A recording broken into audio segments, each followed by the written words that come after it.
I did always find, and I know writers, this is kind of a risk when you're writing about baseball, this sort of romanticization of it. But it did always kind of occupy something special, maybe in my psyche, and something kind of pure, and maybe that was contrasted with this America that I came back to that was very disillusioning. And so you have this kind of this disconnect or this tension between kind of what you remembered America as being maybe through the lens of baseball as a kid, and then you come back and you see that things seem to be sort of fragmented in any number of ways. And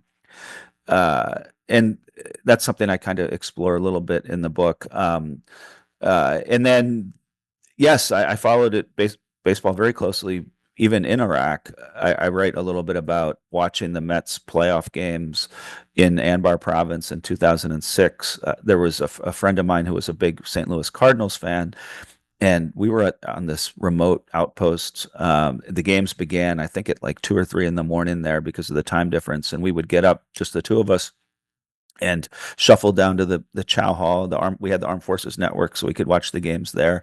And it was really one of the few sort of positive memories I have of that entire year. Now, the Mets, of course, lost, so that part of the memory is not so positive. But the experience of having this little custom that we could enjoy in what was otherwise a pretty violent time is something that I'll always treasure, and I'll never forget, because there were some great playoff games, and just it was such a unique experience watching them where we were. So my connection to the story in general, I read about back in like 2020 these rumors that Major League Baseball was going to eliminate 40 minor league teams out of the 160 that were in existence at the time.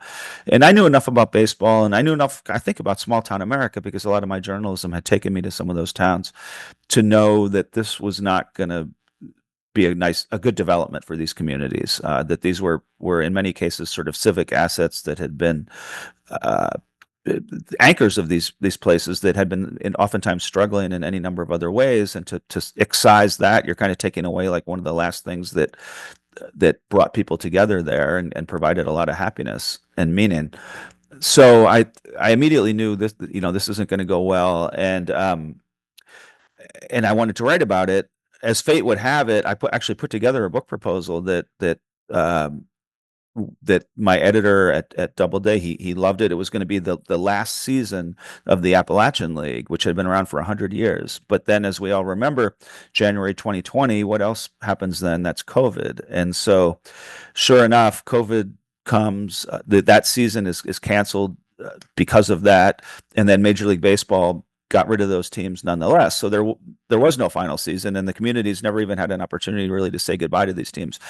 What brought me to Batavia, and what became this book, was the fact that I actually ended up writing an article for Harper's about the death of this Appalachian League. I wasn't able to go to the games, of course, but it still turned. I think it was a pretty good article. It was well received, and one of the guys who read it becomes a character in this new book, named Bill Kaufman. And he said, "Hey, your article really resonated. It reminded me so much of what it's like to go to these Batavia Muck Dogs games. Would you like to come up here and get together?" And I live about 4 hours from Batavia. I live outside Pittsburgh. He said, "I'll buy you a beer. Let's just talk." One thing led to another. I went up there. I met him. He introduced me to some of his friends who are also big Muck Dog fans, and just very colorful people in their own right. And I recognized what this team that brought to this community. And so I thought to myself, you know what? I could tell the story of the death of baseball in Batavia, but then the rebirth in the form of this new collegiate team that I end up writing about in the book. I mean, I think it's important to note that there is baseball in the book, of course, but it probably only comprises 15 or 20% of the overall content of the book. I was more interested, or at least I grew more interested over the course of the summer, in what was taking place in the bleachers, and getting to know the fans, and learn their stories, and learn what it was about this experience that was special to them.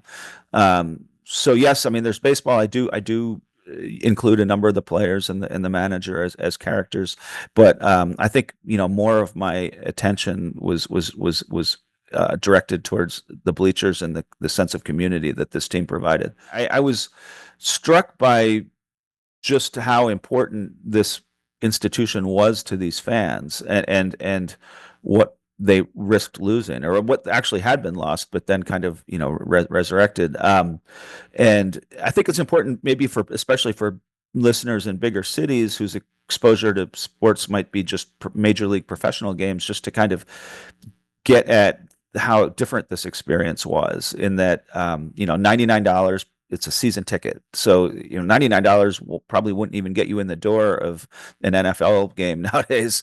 And it gets you to 30 of these games. And logistically, it's just easier because the ballpark is just nestled in a neighborhood that most of the people can just walk there, which they do.